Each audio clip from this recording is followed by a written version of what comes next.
Africans have been making plans to go off the grid to offset the impact of the country's rolling blackouts. Finance Minister Enoch Godongwana yesterday announcing that residents and businesses will get a tax rebate for installing rooftops, solar rooftops. Now, a welcome relief with residents who are battling load shedding right now. But it's important that we all go off the grid the correct way. So this morning, we take a look at the cost implications of how to go off the grid, insurance considerations included, and how to make sure that you don't get scammed, because these are also quite rife, we are told. We're joined now by Bertie Nel, Head of the Financial Planning and Advice at Momentum. Mr. Nel, thank you very much for your time. I hope that introduction almost sums up the issues that South Africans may potentially have to deal with in their attempt to put up solar roof panels, those that can afford, of course. Immediately, though, your thoughts about how to go about this the right way. Yeah, good morning, Willie. From my side, thanks for the opportunity of speaking to you and also to your viewers. Good morning. I just want to emphasize, I think it's critical not only the tax incentive benefits we got from the minister yesterday in the budget speech, but overall I think load shedding is most probably, other than the word energy crisis, the new one, the most used word in South Africa at the moment, and causing a lot of frustration for a lot of taxpayers and customers, individuals. Not only individuals but also businesses, even small businesses, affecting substantially their.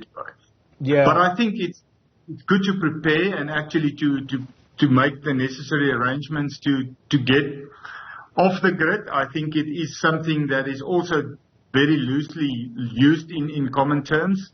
To get off the grid can be a very expensive exercise and is not always available for all South Africans to the same extent. I mean, any system can cost you from 50,000 to in excess of 300,000, depending on what you want to do.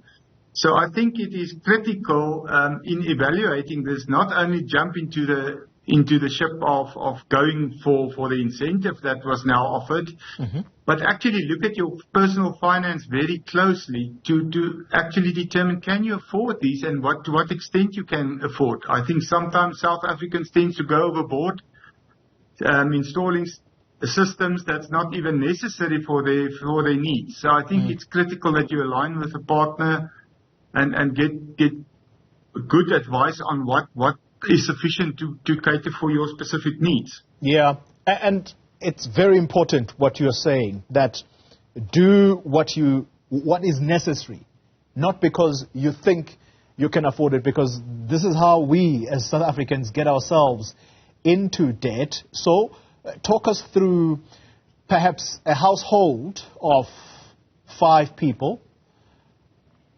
Just how much are they likely to part with trying to install solar rooftops?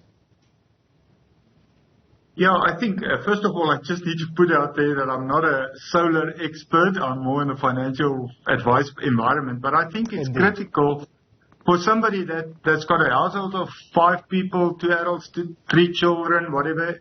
I think the big need is to make provision for studies even after hours. I mean, now going into stage 6, 7, whatever that's been speaking of, the unreliability of when you have access to electricity or not is more critical, and it is an emergency thing. So I think also sometimes you don't even need solar. You don't want to go off the grid. You just want to have an inverter with some batteries to actually help you to go through a dark patch when electricity is down. But then on the other side, you get people want to go totally off the grid or even subsidize that to a large extent, for which solar is quite critical.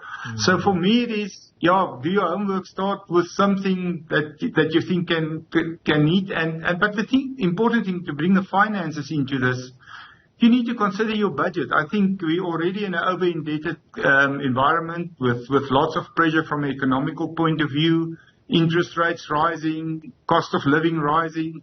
And our consumers out there are already feeling the pain of, well, let's call it the average household, just to get ends meet. Now you need to go and have an extra additional layout of capital, or even paying it or financing it through some of the financial institutions.